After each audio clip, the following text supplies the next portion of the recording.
নমস্কার। বাংলা কবিতার আসর চ্যানেলে আপনাদের সকলকে জানাই স্বাগত।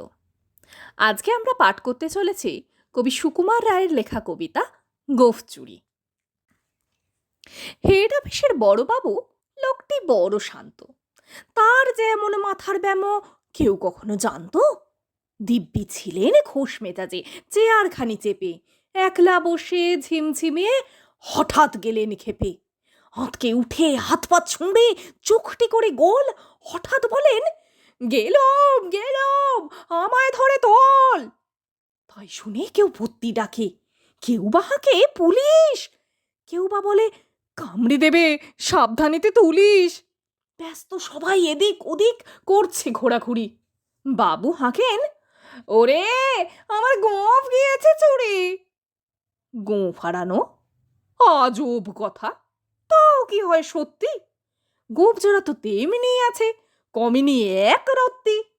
সবাই তাঁরে বুঝিয়ে বলে, সামনে ধরে আয়না, মোটেও গোঁফ হয়নি চুরি, কখনো তা হয় না। রেগে আগুন তেলে বেগুন তেড়ে বলেন তিনি, কারো কথার ধার ধারি নেই, সব বেটাকেই চিনি। নোংরা ছাঁটা খ্যাংরা ঝাঁটা, বিচ্ছিরি আর ময়লা, এমন গোঁফ তো রাখতো জানি শ্যামবাবুদের গয়লা। এ গোঁফ যদি আমার বলিস, করবো তোদের জবাই। এই না বলে জরিমানা করলেন তিনি সবাই। ভীষণ রেগে বিষম খেয়ে দিলেন লিখে খাতায়, কাউকে বেশি লাই দিতে নেই, সবাই চড়ে মাথায়। আফিসের এই বাঁদরগুলো মাথায় খালি গোবর, গোঁফ জোড়া যে কোথায় গেল কেউ রাখে না খবর। ইচ্ছে করে এই বেটাদের গোঁফ ধরে খুব নাচি, মুখ্যগুলোর মুন্ডু ধরে কোদাল দিয়ে চাঁচি।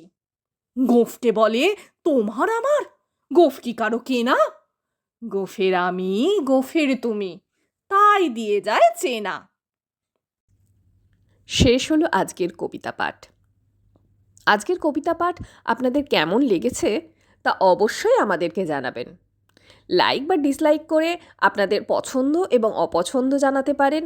আর কমেন্ট সেকশন তো খোলা রয়েইছে, আপনাদের যে কোনো মতামত আমাদেরকে জানাতে পারেন। আর এরকমই যদি কবিতা পাঠ শুনতে চান তাহলে আমাদের চ্যানেলটিকে অবশ্যই সাবস্ক্রাইব করুন। ধন্যবাদ।